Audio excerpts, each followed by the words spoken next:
Miss হবে না আপনার পছন্দের টিভি শো। দেখুন জি5 অ্যাপে একদম ফ্রি।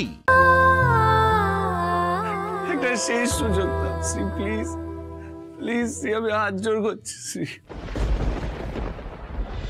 সতীশবাবু চলুন চলুন এখান থেকে, এরা সব নটরিয়াস লোক। আচ্ছা আচ্ছা, বেরো বেরো বেরো। আমার ছেলে না তোর গ্যারেজে কাজ ছেড়ে বেশ করেছে, খুব ভালো করেছে। হ্যাঁ হ্যাঁ, এরকম জায়গায় বেশিক্ষণ থাকাও ঠিক নয়। চলো।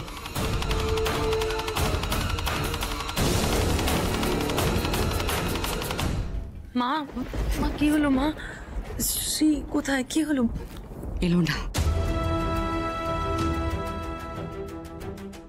এত জেদ ওর। আমারই তো মেয়ে না। শোনো না, আমি না কি করবো আমি কিছু বুঝতে পারছি না গো। মেয়েটা কি চাইছে বলো তো?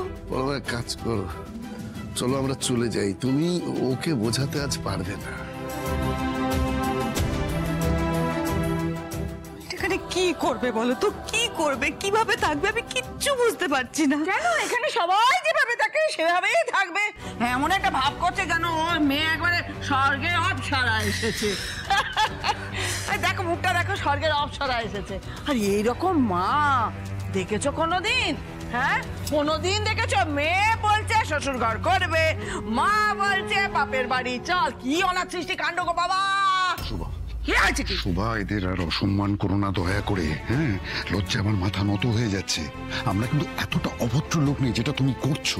আমাদের ছেলে একটা ভুল করেছে, কোথায় সেটা মেটাবো আমরা, তা না করে আমরা ঝগড়া করছি কেন? কেন শোভা? নেকা মাথা নত হয়ে যাচ্ছে। হ্যাঁ, তোমার মতো না নাকামো করে মিষ্টি মিষ্টি মিষ্টি মিষ্টি করে কথা বলতে পারি না। আমি সত্যি কথা বলি, আর সত্যি কথা না আরো মিষ্টি হয় না, কড়া হয় খুব, আমার মতো। সত্যি শব্দটার মূল্য বোঝেন আপনারা? আপনার ছেলে না আমার মেয়েকে আদ্যপান্ত মিথ্যা কথা বলে ঠকিয়ে বিয়েটা করেছে।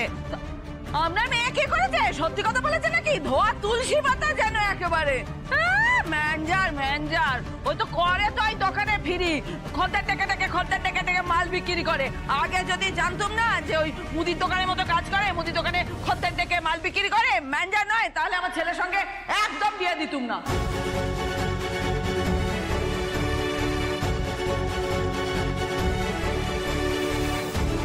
মা অনেক হয়েছে মা, আর নয়।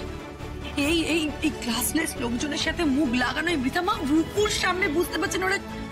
পরমা, আপনার শরীর খারাপ করবে বাবা, প্লিজ বাবা। পরমা চলো এখান থেকে, চলো। অশান্তি বাড়িয়ে লাভ নেই। দেখো, ও একটা শখের মধ্যে আছে তো। হ্যাঁ, ওই শখটা থেকে বেরোক, তারপরে আমরা না ওকে বোঝাবো। যান যান যান যান, তখন থেকে যাবো যাবো করছেন, কিছুতেই যাচ্ছেন না। মাসিমা ঠিক আছে, হয়েছে। হ্যাঁ মা, কোনো মানেই হয় না এখানে দাঁড়িয়ে অপমানিত হওয়ার। চলো আমরা যাই। রূপু চলো। যা মা, যা যা যা, বেরো।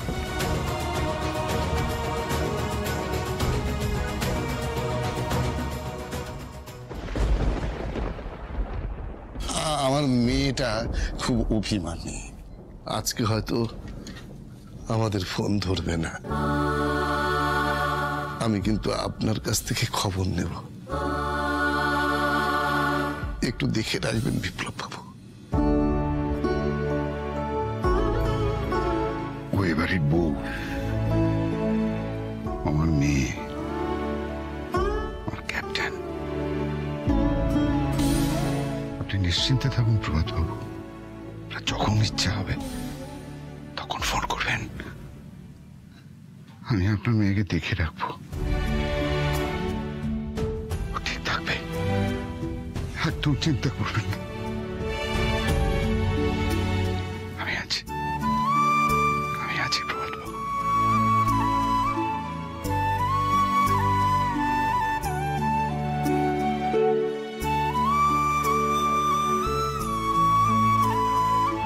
শ্রী, দয়া করে দরজা খোলো শ্রী।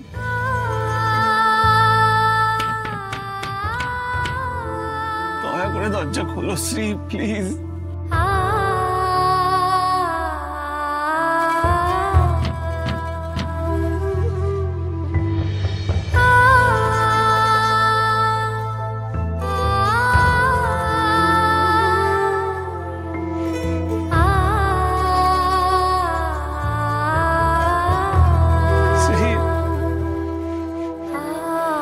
তুমি আমাকে না বুঝলে আমি কার কাছে যাবো বলো? কে বুঝবে আমার মনের কথা শ্রী? একটা শেষ সুযোগ দাও শ্রী, প্লিজ প্লিজ শ্রী, আমি হাত জোর করছি শ্রী। শ্বশুর শাশুড়ির সামনে দিয়ে হনহন করে চলে গেল, গিয়ে দরজা দিয়ে দিল। বিদ্যে ধরি আমার। ওর মায়ের কত কথা, হ্যাঁ? বলে আমার ছেলে নাকি মৃত্যু, কারণ তোর মেয়ে কি সেও তো মৃত্যু। কাজের নামে মিথ্যা কথা বলে বিয়েটা করেছে, বলে নাকি ম্যানেজার। ম্যানেজার তো নয়, আমি তো সেই নিয়ে কখনো কথা শোনাইনি। তাহলে মেয়ের বাড়ির এত কথা আমি শুনবো কেন? শুভা থামো একটু, দয়া করে একটু থামবে তুমি?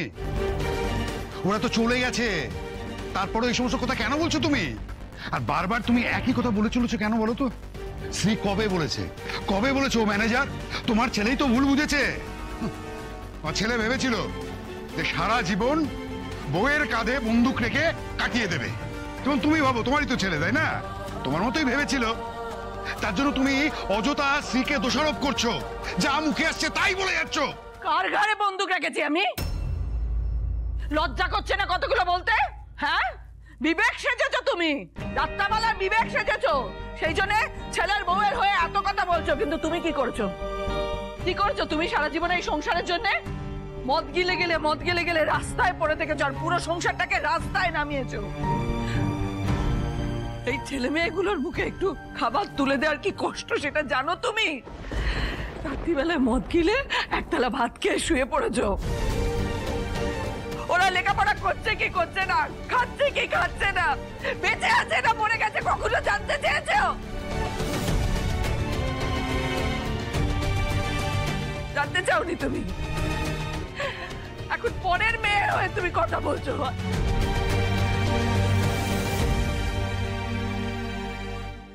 এই যে মেয়ে, ও তো যায়, ও তো কলেজে যায়। মেয়ে তো কলেজে যায়, কি করে যায়? কোত্থেকে পয়সা আসে? একটা নয়া পয়সা ওর হাতে দিয়েছো, দাওনি। এখন পরের মেয়ে হয়ে তুমি সালিশি করছো। কি হলো? মাথা নিচু করে দাঁড়িয়ে আছো কেন বলো? উত্তর দাও আমাকে। ওর মা বৌদি এত অপমান করলে, এত কথা শোনালো, তখন কোথায় ছিল তোমার বিবেক? বিবেক দিয়ে নিজের বউয়ের পাশে দাঁড়াতে ইজ্জতে লাগে খুব, তাই না?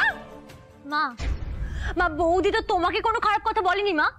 বৌদি আমাদের সকলকে আপন করে নিয়েছে। আর আমার জন্মদিন সেটা তো কারোর মনেই ছিল না। বৌদি চেয়েছিল সকলকে নিয়ে আনন্দ করে কাটাবে। কিন্তু তুমি তুমি এখানে সবকিছু সমাধান না করে ওনাদেরকে অপমান করে তাড়িয়ে দিলে। আচ্ছা মা, দোষ তো বড়দারও ছিল। বড়দা যদি আগেই বলে দিত চাকরিটা নেই, তাহলে তো এত কাণ্ডই করতো না। তুই চুপ কর। মাথার মধ্যে ওই মেয়ে ঢুকিয়েছে, আর হোস্টিং করবি, আর হোস্টিং করবি, তাই না? ঠিক বলেছে বিদুর মা, একদম ঠিক কথা বলেছে। ওই মেয়ে জাদু জানে, আর সেই জন্য বাড়ির শুদ্ধ সবাই ওই মেয়ের হয়ে কথা বলছে। জি5 ডাউনলোড করুন আর সব এপিসোড দেখুন একদম ফ্রি।